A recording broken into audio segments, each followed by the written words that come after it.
The reason why Mary was full of hatred towards George in The Big Bang Theory is finally revealed in the Young Sheldon series finale.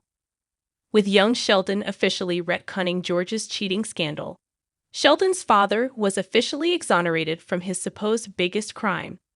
It completed the prequel's effort to clean up his image that was previously established by Sheldon and Mary's anecdotes in TBT.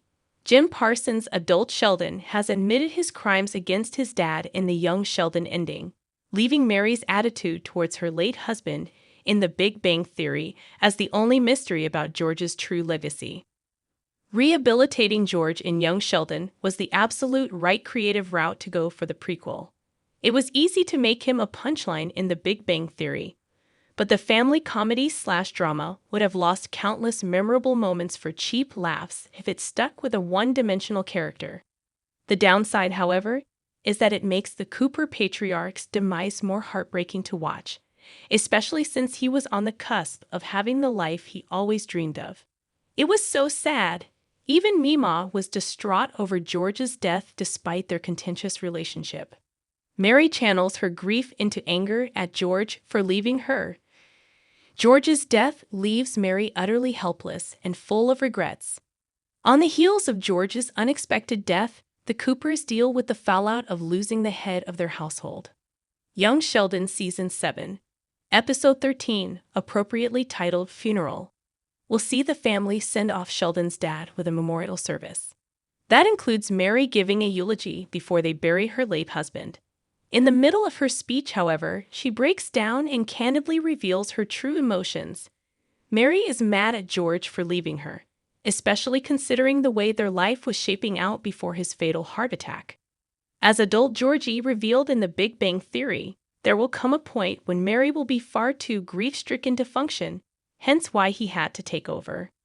Mary turns her grief into anger and becomes her coping mechanism for the latest tragedy. This isn't out of the norm, but it should just have been a phase if she properly processes her emotions.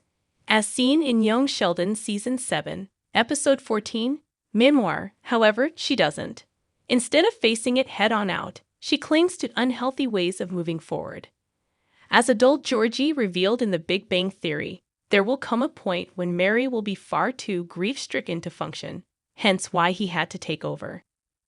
George's true self made it more difficult for Mary to accept his death. It was less painful for Mary to deny that George was a good husband and father. The harsh reality is that it's so much easier to get mad at George than face the fact that she just lost the love of her life. Mary needs someone to blame, and since her husband died of health issues, there's nothing tangible to condemn for this tragedy. As she revealed in her emotional funeral speech, she was also mad at the Lord for what happened. But being religious, she couldn't really sustain that anger, because her religion was also she had to hold on to, as subsequently revealed less than a month later after George's death. Unfortunately, Mary sticks with this mindset beyond Young Sheldon. She continued to grieve for George, and bad-mouthing him was a less painful way to deal with his death. As Mary reveals ahead of the funeral, she doesn't plan on marrying again, something that she stood by in The Big Bang Theory. She did have some romantic dalliances, including a flirtatious night with Leonard's father and a more regular boyfriend in Texas. But beyond that, she remained single. At the height of their marital woes, George developed a borderline inappropriate relationship with Brenda Sparks, which his wife eventually found out about.